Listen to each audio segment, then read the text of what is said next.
This is the actions of total disgrace.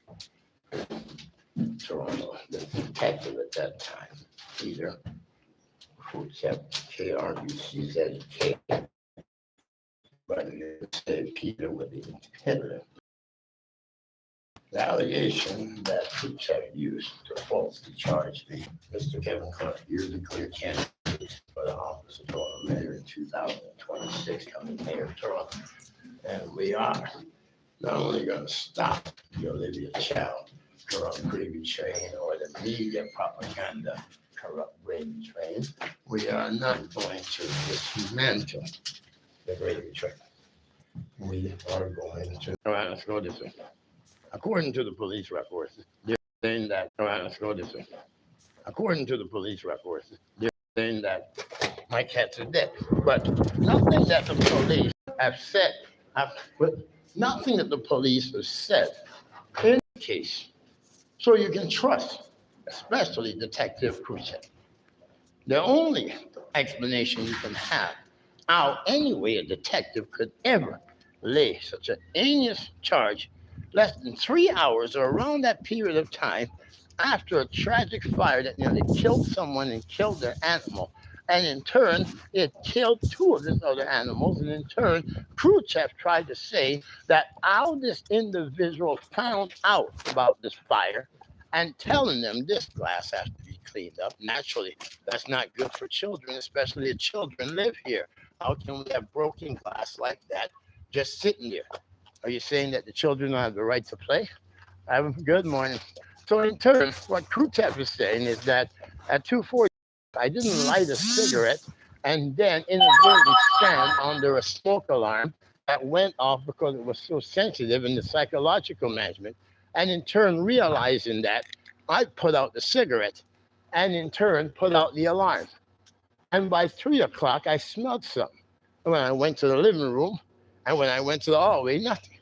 But when I went to the room where this individual was staying, opened the door, a tsunami of smoke nearly killed me.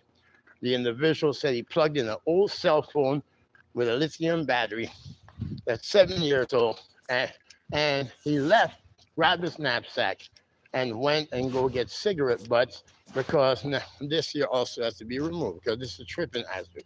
We would not have cleaners on the property, and in turn went to get cigarette butts, and he believed that that's what caused the fire because he said the socket was faulty. And I was in like with the fan in my unit where the whole thing broke off. When I brought in someone to look at the curtains and to fix the shower head, when I tell him about the fan, he said, "Oh, I'll take a look at it," and pulls out his placard. At that point, being somebody who was in a tragic fire nearly killed them, and due to electrical, I says, "Do you have an electrician license?" At that point, he said, "No."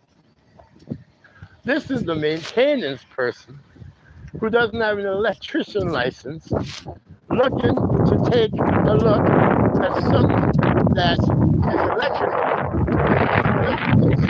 and in turn allegedly was done by an electrician, unless it was not done by an electrician. So we have 1,000 to give us the records of who installed the fan in the bathroom to where the propeller would burst off when you first turn the fan on.